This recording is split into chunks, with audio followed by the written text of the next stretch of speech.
whisper advice about f-stops and shutter speeds. Hey, what if I got a dog in the...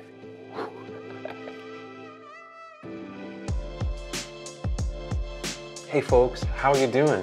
Matt Jakes checking in with you here. Welcome back to the channel. If this is your first time tuning in, I'm a wildlife conservation and community photographer based here on the Canadian prairies in Battleford, Saskatchewan.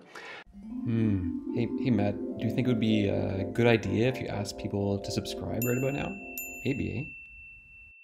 2019 was a big year for me. I launched a series of interviews with my friend Dan Carr over at his website, shuttermuse.com. I've got a bunch of those up there on the website, but I didn't do such a great job sharing those conversations, sharing the insights, sharing the tips and tricks with those highly respected international experts in photography in a bunch of different genres. So I want to catch up on that front, and I'm going to do that by looking back at one of my favorite conversations from 2019, and that was with none other than Esther Horvath.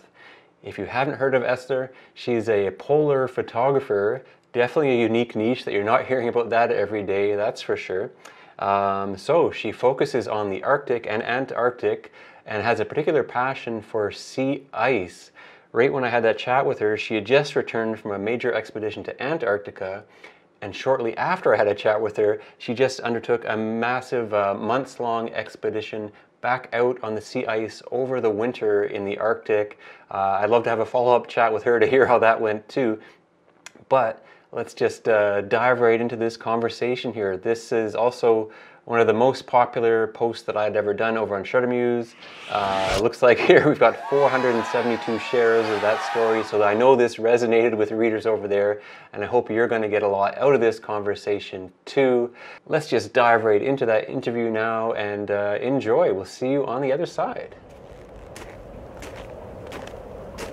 It sounds like you've just come back from an amazing trip to Antarctica. Can you tell us a little bit about that? I know I've seen some of your content you're sharing on Instagram there too. What was that trip about, and who were you working with there? So this was, I went to Neumeyer station. This is a German, a German science base for German scientists, but led by Alfred Wegener Institute. And I was documenting life and science there at the station, and I was very much focusing on both. Like every time when I go to a polar region and to a science station, I always focus on both. I'm always very interested what are the science, the climate scientists do at the station, but also how they live in a very remote environment. How is the daily life there? Yeah. So you're living in that environment when you're trying to tell their story too. So you're kind of a part of the story, or you learn that very experientially as well. Yes. So what are some of the challenges? Like, you're in some of the most harsh and extreme environments, and maybe I'd pop it up, but you shared one picture where it looks like it's on a little an ocean drone or a ocean sensor, and it looks like it must be very challenging for your photography gear and equipment.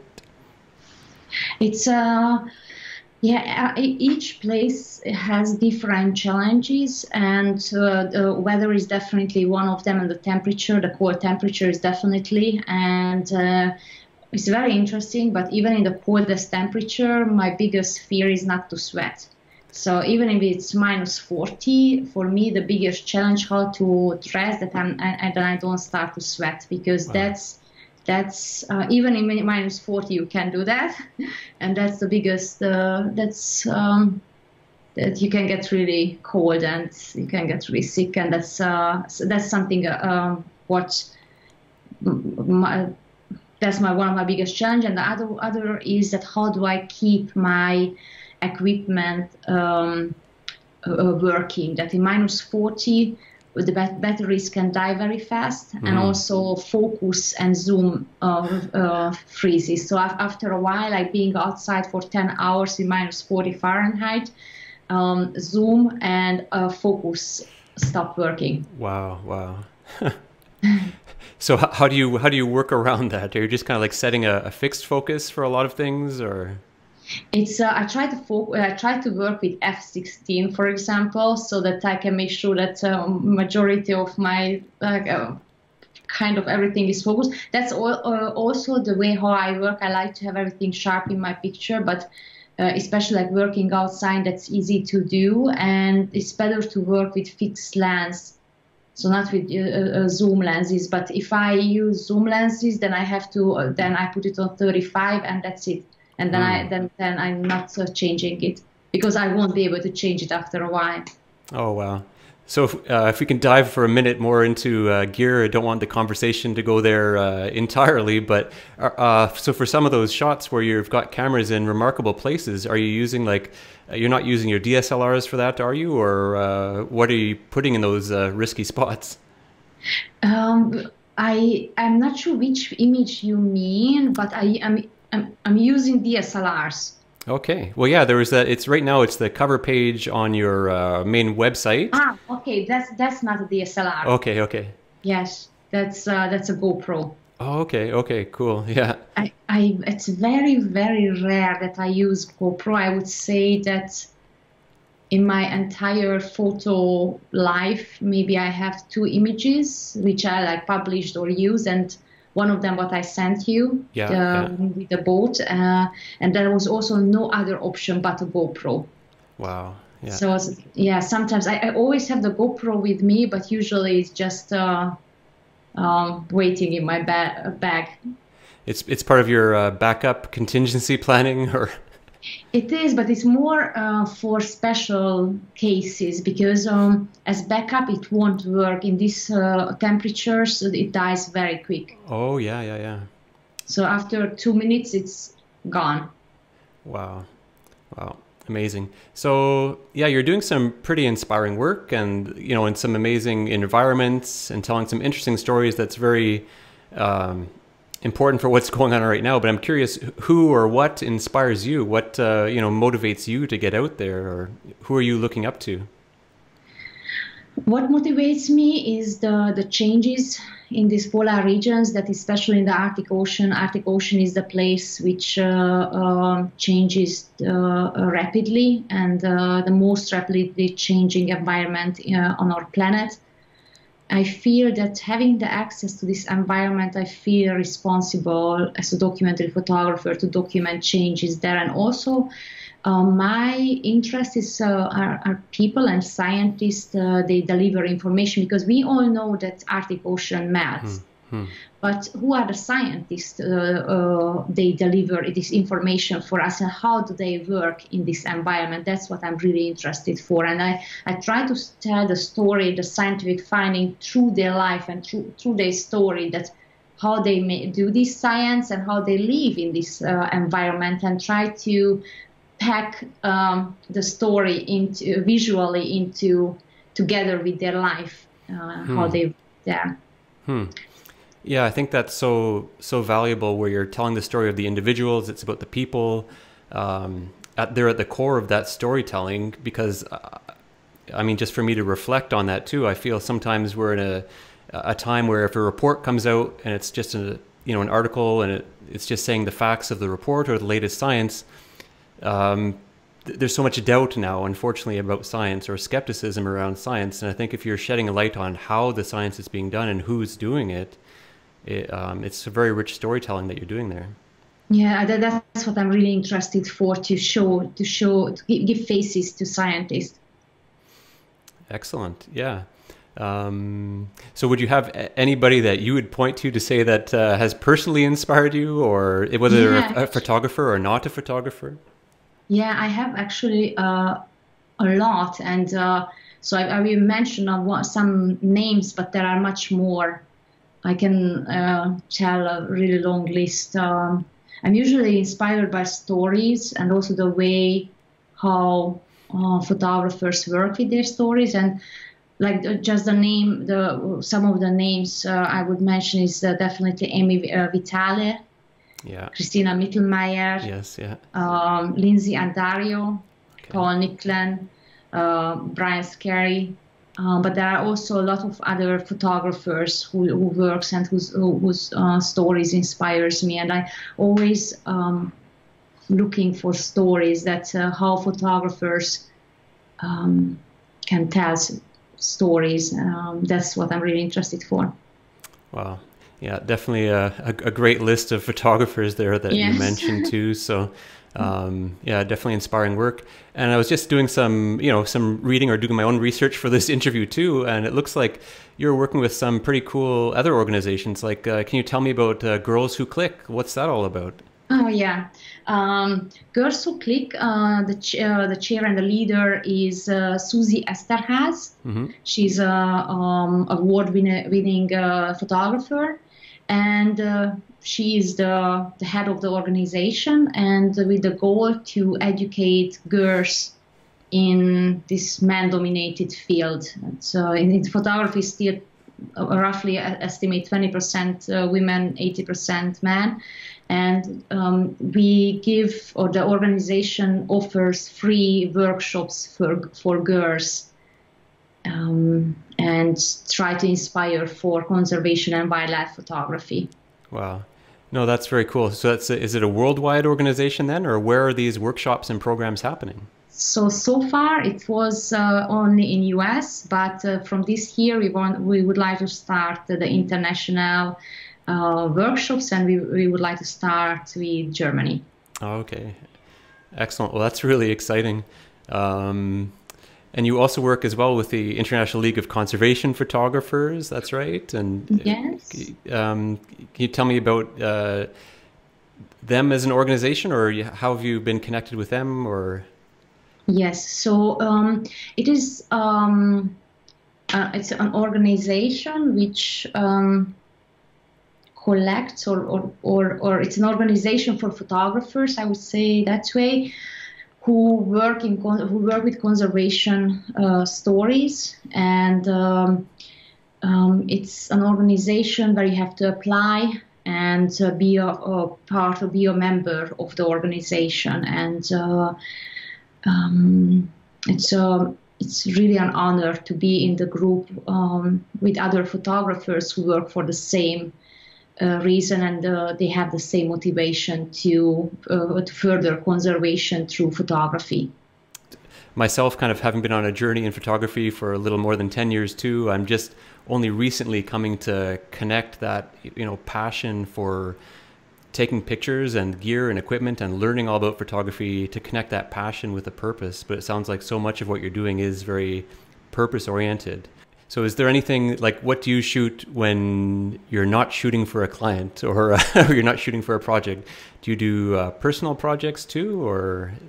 It's now the climate stories became all kind of, it's everything mixed now together. That my main passion was and started with Arctic Ocean, and that's what I feel the most connected to. That I always say the example that Inuits have 160 words for ice and snow related context, and I wish we would have the same for love. And I always say that I would definitely have one word for my love towards the Arctic Ocean. Oh yeah. And that started as a personal project and a personal story, but now this is also the area where I'm working. So it's everything mixed together, but also my seeing my other personal stories is all climate related. So I'm curious, you've done a lot of fascinating projects, the Arctic Ocean and Greenland and Antarctica. What's next? Or are there any bucket list things that you really want to go document or tell the story of? My biggest bucket list, if I can be a little bit funny, would be, I always say that if there will be one photographer who can go to the International Space Station, that would be me. So that would be definitely one spot what I would love to go. But of course, that's just a joke. But the next spots are going back to the Arctic and continue to work there. So is there any aspect around that work or a particular project? Is it around a species or a location or a particular phenomenon? It's still researching the Arctic Ocean sea ice So my focus in the Arctic Ocean is the sea ice. Yeah. And the changes of the sea ice, and now the new project will focus also on the life under under the sea ice, and how the changes of the Arctic Ocean sea ice influences the biodiversity of the Arctic Ocean. Oh, wow. So it will be also a scientific story. Yeah, yeah. Well, that's fascinating. Just to come back to, I guess, you know, I was saying before, you're talking about people working in extreme environments, and then you're one of those people working in an extreme environment if you're documenting that for them. So is there any, do you have to do like special training to be qualified to go on these trips, and safety? And I presume you've got to be ready to be in freezing cold water and dive suits and stuff like that? Yeah, so I have to have special trainings, and one of them is a survival training for any kind of helicopter or airplane crash. So it's so in case of landing in the Arctic Ocean, in the water, how to survive that. And it's a 2 days. It was a 2 days training, which actually I had to do with. I did it with U.S. Coast Guard, and then we have. It sounds. It doesn't sound very nice, but it's very important. We have polar bear shooting training. Oh, wow. Yeah. That's for our own safety. Of course, the main goal of this training is, and if we would encounter any polar bear, the main goal is to scare away the polar bear. So we have always a gun which just makes a really loud sound, and but we have two guns with us. One is for the loud sound, and the other one is a gun to. It's unfortunately like a real gun, and that can be used only in a case of really like life-threatening situation. But the main goal is to scare the polar bear away and go in a safe area. But but we learn how to use a gun. Wow. That's definitely some extreme training to go along with the extreme environment there too. Wow. Yes. Wow, fascinating. So I'm just a little hypothetical question too. If you had a little time machine and could go back to when you were just starting with your photography, is there anything you would tell yourself, or that you wish you could have done differently? Or that's a really good question. First of all, I wish I could have started. I would have started earlier. I studied economics. Okay, yeah. That's my first master is economist, and I wish I would have started earlier. I wish I would have started photography earlier. Yeah, I think for so many photographers, it's they can't even fathom having your work in New York Times or Washington Post or Time Magazine. It's. Yeah, I can tell that one thing is that if somebody would have told me 6 years ago when I studied in New York at the International Center of Photography, as I started to study there, if somebody would have told me the situation where I am right now, it would I would have difficulties to believe it. Wow.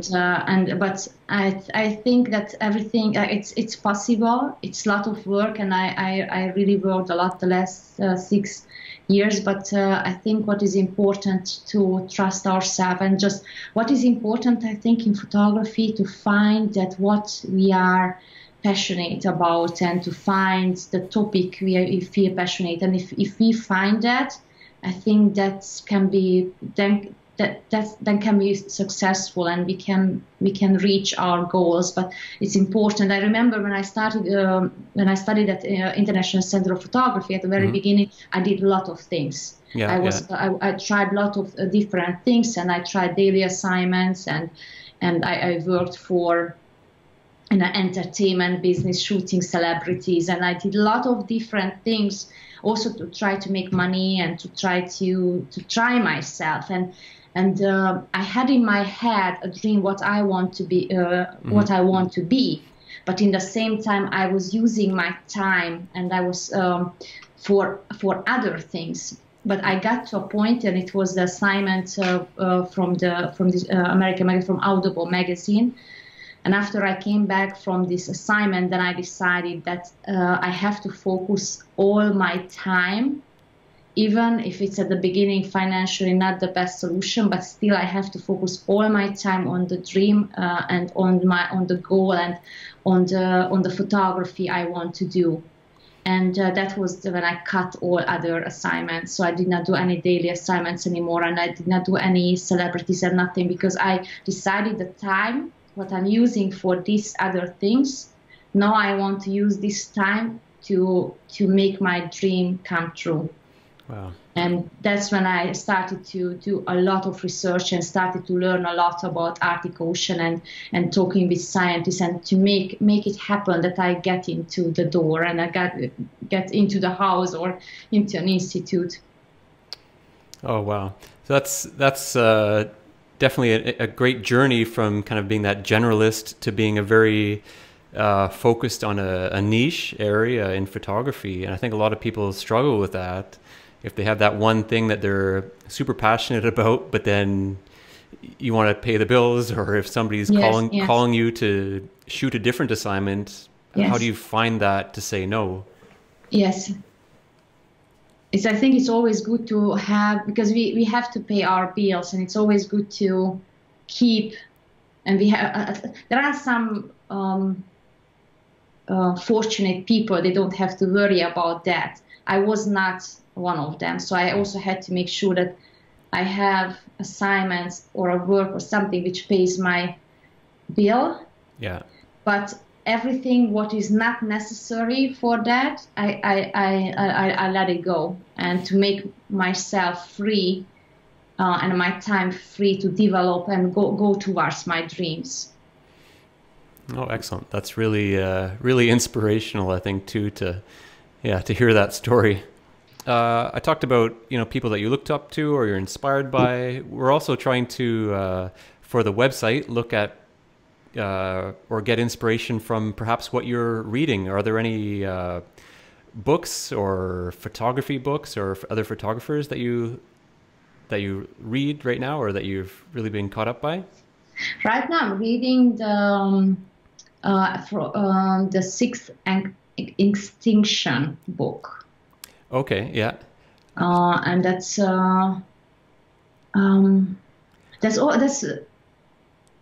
also very inspiring. It's from Elizabeth Kolbert. Yes. Okay. Yeah. Beside that, I learn a lot. I learn a lot of scientific books and a lot of publications in Nature paper, for example. Mm-hmm. For me, it's very important that, especially with the Arctic Ocean sea ice and generally with ice, that I have a very strong knowledge, that to know and understand the differences between sea ice, ice shelf, ice sheet, ice cap, and to understand the changes of it and to what do they influence. And for example, there are a big difference between the Arctic Ocean sea ice or when we talk about Greenland ice cap. Because if if Arctic Ocean sea ice will melt, that will influence, for example, the climate around the world, but it would not influence the sea level, because it's not going to rise. But if in Greenland the ice cap will melt, that will influence the sea ice, the sea level. And so and this was just little examples, but I think the majority of the literature I read is all about ice and a different type of ice and changes and effects of the ice. From your readings there, and you're talking about the Sixth Extinction book there, is there anything that jumps out to you or that's been the most surprising or eye-opening to you? I'm a very spiritual person, so this is something nothing to do with photography, but I feel that nourishes my soul so much that when it teaches me how to be always even more appreciative, and also when I'm in the field I got a very good. 2-3 years ago, I've been at National Geographic, and I got a feedback from my wonderful editor, and she told me that one of the feedback she told me that always shoot from your heart and not from your head. And so these books helps me also always to stay in my heart and shoot from there. And that's something very important for me. So that's also helps somehow my photography, reading this type of books. Oh, excellent. I think that, yeah, speaks to your passion fueling your work out in the field too. And that definitely comes across in the lengths that you go to capture these amazing images. Yeah, thank you very much. It was very nice talking to you, and I truly appreciate your interest in my work, and it was very nice that you contacted me. Oh, excellent. Well, thanks so much, Esther, and we'll wish you well on your next assignment, and I'm sure we'll all be paying attention and can't wait to read and see your pictures from around the world. Yeah, thank you very much, Matt, for contacting me. Okay, goodbye. We'll talk to you next time, maybe. Thank you. Bye-bye. Okay, all right. Bye-bye. Welcome back, folks. How did you enjoy that? I don't know about you, but I really enjoyed that conversation with Esther. And again, I know that was a highly shared story over at shuttermuse.com. You can hit up the link in the description below to check that out. There's more photos that are over there in the article as well, too. Yeah, so just, yeah, all kinds of great insights from Esther there. And hopefully you got some ideas about how you might be able to pursue your own path and your own passion with photography as well. And yeah, if this is the sort of thing that you're interested in and hearing more conversations from leading photographers around the world in a wide range of genres, feel free to hit that subscribe button, tap the bell, do all the things with the things, and yeah, come along for the ride. 2020 is the year. I've got more of these conversations in the archive, more of them scheduled coming up in 2020.